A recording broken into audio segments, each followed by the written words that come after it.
¿Sabes cuántos millones de dólares te ha costado a ti y a todos los ecuatorianos la corrupción en Petroecuador?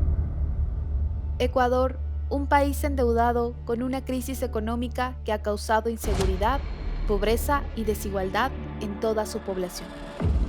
¿Por qué no hay dinero en el país? ¿Por qué no hay inversión en infraestructura, medicamentos y educación?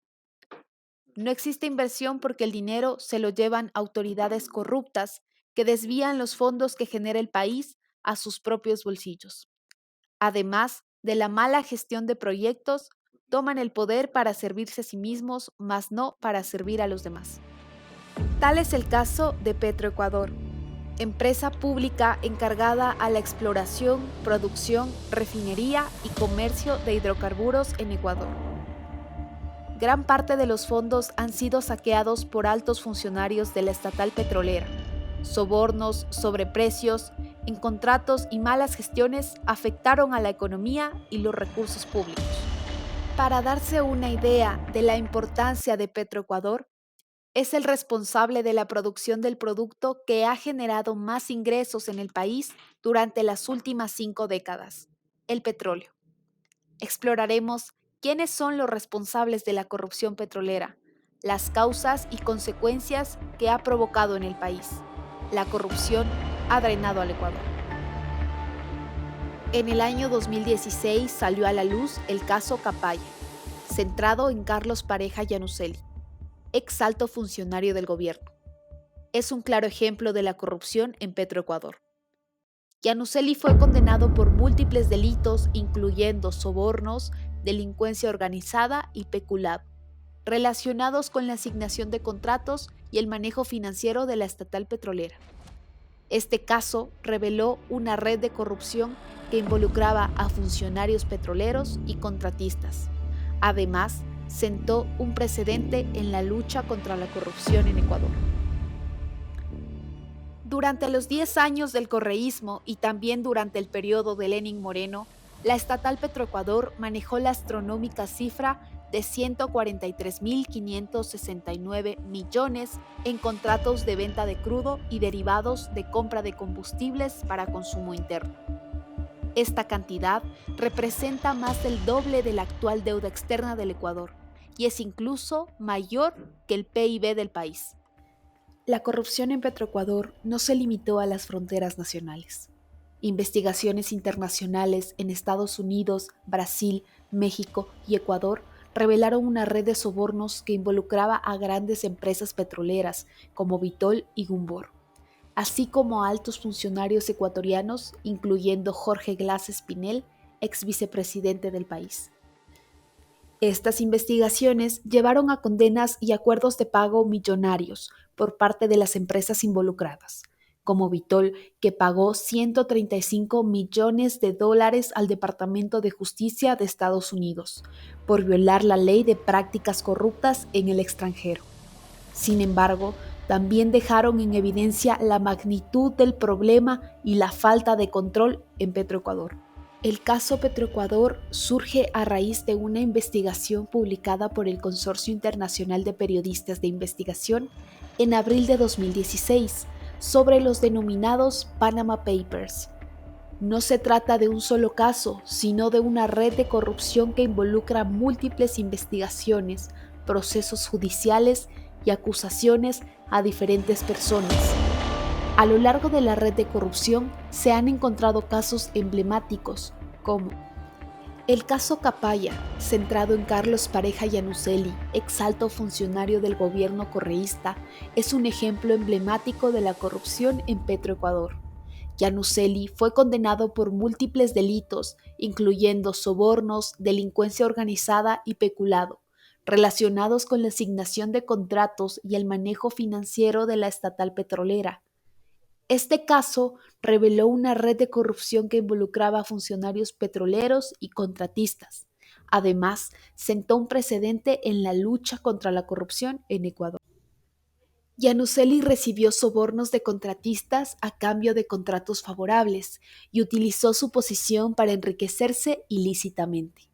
La cadena de corrupción liderada por Pareja y Anuseli desvió al menos 35 millones de dólares de fondos públicos de Petroecuador, para beneficio personal de Yanuseli y sus colaboradores. Otros implicados, como Alex Bravo, también recibieron sentencias por los mismos motivos. En total, 18 personas fueron condenadas en este caso, funcionarios petroleros y contratistas.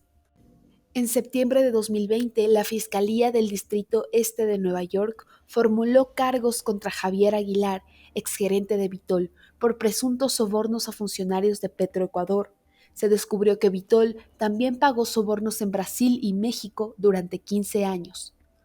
Estas investigaciones llevaron a condenas y acuerdos de pagos millonarios por parte de las empresas involucradas, como Vitol, que pagó 135 millones de dólares al Departamento de Justicia de Estados Unidos por violar la ley de prácticas corruptas en el extranjero. Sin embargo, también dejaron en evidencia la magnitud del problema y la falta de control en Petroecuador.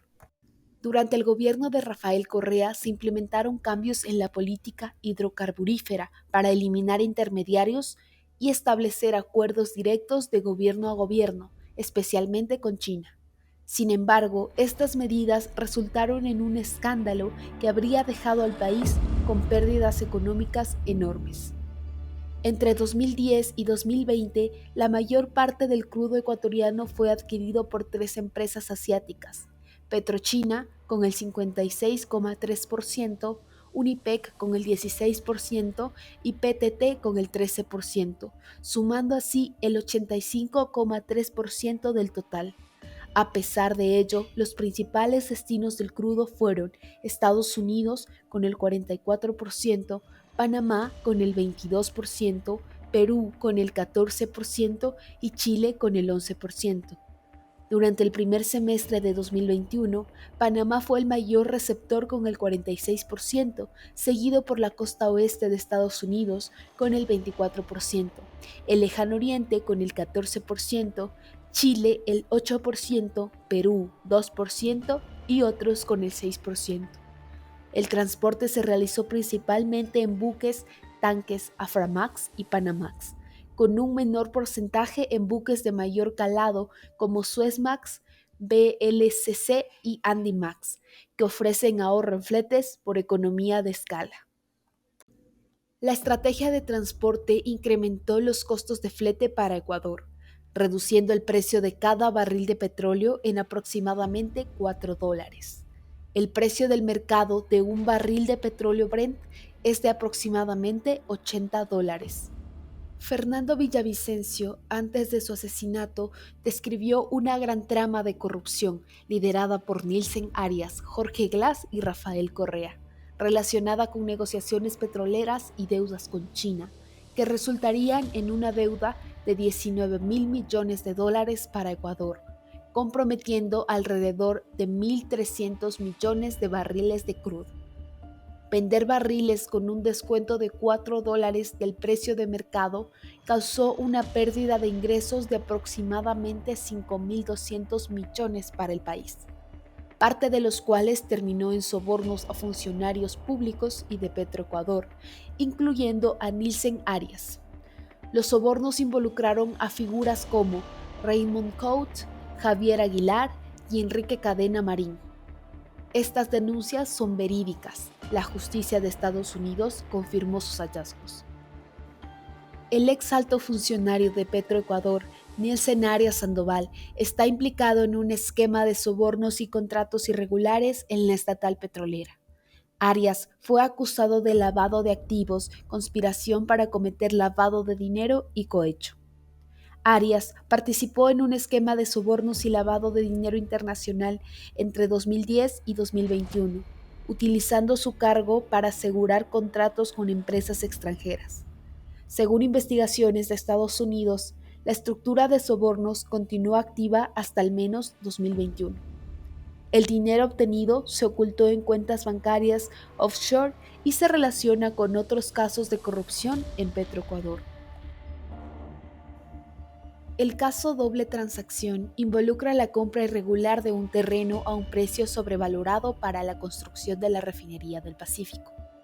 En 2011, Petroecuador adquirió un terreno de 455 hectáreas en el Cantón Manta, provincia de Manabí, por un valor total de $36 millones. La compra se realizó a través de dos transacciones. La primera fue por $22 millones y la última por 14 millones.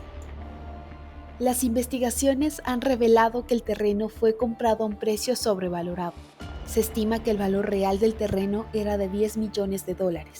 También se ha encontrado que la empresa vendedora del terreno estaba vinculada a Carlos Pareja. Además, la construcción de la refinería también tenía sobreprecios. Las investigaciones revelaron que el costo total de la refinería se incrementó en un 80%, pasando de los $1.100 millones previstos inicialmente a $1.970 millones. Las causas que contribuyeron a los sobreprecios fue la falta de planificación adecuada, la adjudicación de contratos a empresas sin experiencia y la corrupción. Las consecuencias del caso Petroecuador van más allá de lo económico. Este escándalo ha generado una profunda desconfianza en las instituciones públicas y ha erosionado la credibilidad del gobierno. Además, ha contribuido al aumento de la pobreza y la desigualdad en el país. El caso Petroecuador es un recordatorio de la urgente necesidad de combatir la corrupción en Ecuador. Se requieren medidas más robustas para prevenir y detectar actos de corrupción en el sector público. Es fundamental fortalecer la transparencia y la rendición de cuentas en las instituciones para evitar que este tipo de casos se repitan en el futuro. Solo a través de la lucha contra la corrupción y el fortalecimiento de las instituciones democráticas se podrá garantizar el bienestar de todos los ecuatorianos.